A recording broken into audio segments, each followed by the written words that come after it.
In this video, I'll show you how to reclassify transactions in QuickBooks Online Advanced, a powerful cleanup tool when items were posted to the wrong account, class, or location.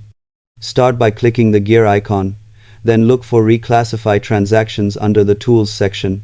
This option appears for Advanced and the right user permissions. Choose the account type you want to work with, then select the specific account that contains the transactions you need to fix. Use the filters to narrow results by date range, name, or amount so you're not scrolling forever. Then review carefully before selecting anything. Reclassifying changes history and can affect prior reports. Check the boxes next to the transactions you want to update, click Reclassify, and choose the correct account and, if you use them, the right class and location. When you're confident the changes are correct, click Apply to update your books.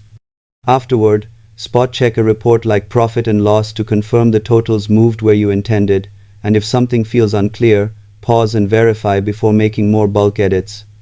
Subscribe for more QuickBooks Advanced tips that keep your books clean and accurate.